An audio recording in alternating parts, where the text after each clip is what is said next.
Many have argued that the imagery of the woman clothed with the sun and the moon, with the crown of the 12 stars in Revelation chapter 12, is Israel, relying on Joseph's dream in Genesis chapter 37 as a basis for their belief.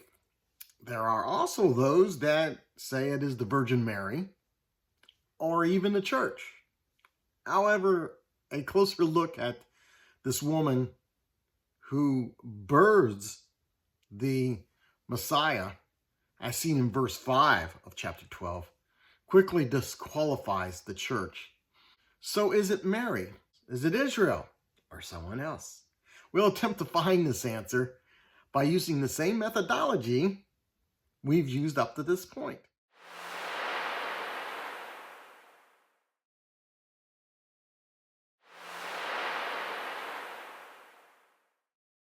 Hello, everybody. I'm Keith O'Dare, and welcome to When You Search for the Truth, where we look for the truth by looking at what is actually written in the Word of God, word for word, in the order given from the original text, using the original definitions.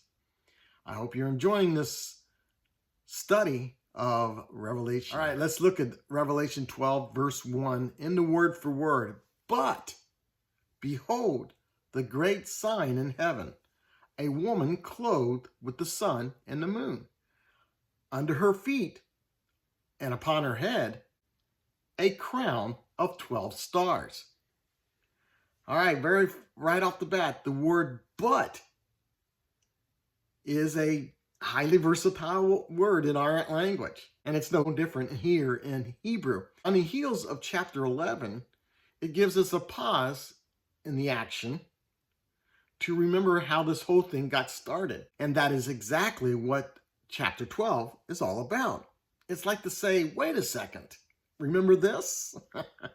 It's like saying, let's pause a moment and remember the great sign of the woman in heaven.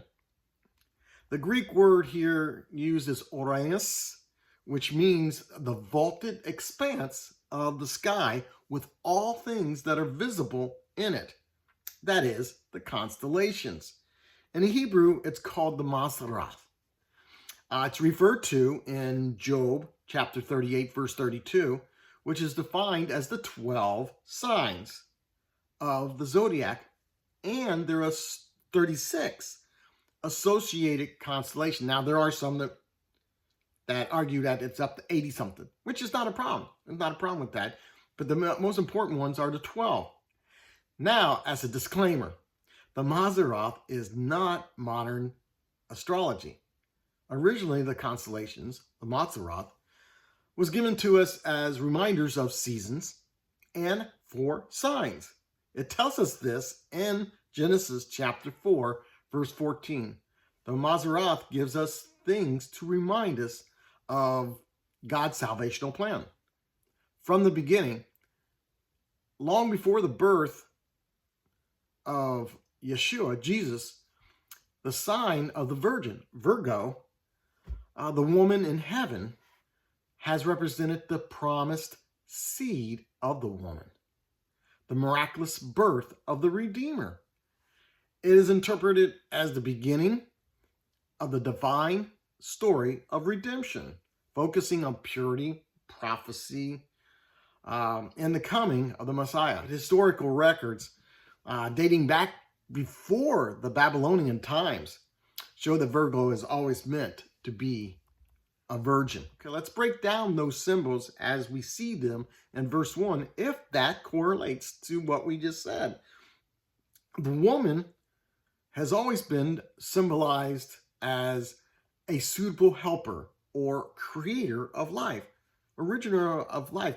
That's where we all came from, is through the womb of the woman, right? The sun symbolizes God's glory, righteousness, power, often serving as a metaphor for divine presence. The moon symbolizes exactly what the moon does, a reflection of God's glory, or the sun, or God's glory. And that always serves as a faithful and orderly, reliable witness. It's always there. It's always going through its paces, right? A crown symbolizes authority, victory, reward, and honor.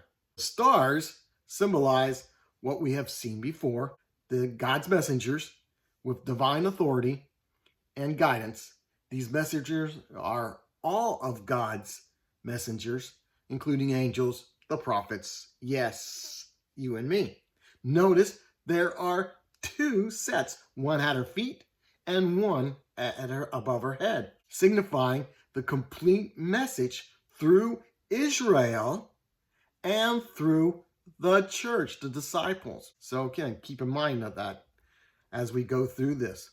So symbolically, Revelation chapter 12, verse 1 is saying, but remember the woman in heaven, the wife of God, and subsequently the bride of the Messiah, which is supposed to be a virgin, that it was supposed to be faithful to Yah, God. She is the seed of Abraham, Isaac, and Jacob, both the physical and spiritual seed, leading us to the virgin birth of the Messiah. This woman is seen here as the one who shines forth the glory of God, his divine presence, through his orderly, reliable witness, the one who brings forth the Messiah, the one who will wear the authority of God, the victory, reward, and honor for those who worship God through the Messiah. Verse 2 in the word for word, it says, and being with child, okay? It cannot be the church, because the church came through the child. So the church cannot give birth to the Messiah.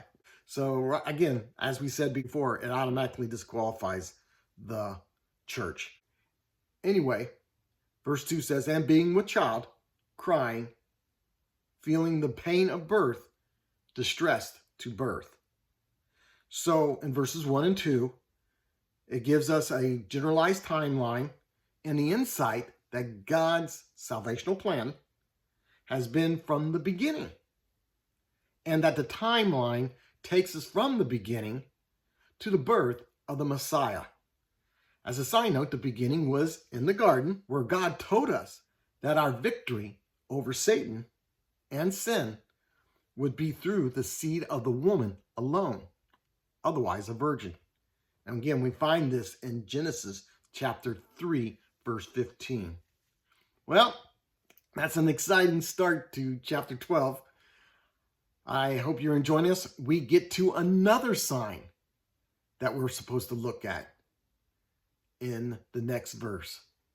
So again, I hope you're enjoying this. Until next time, shalom.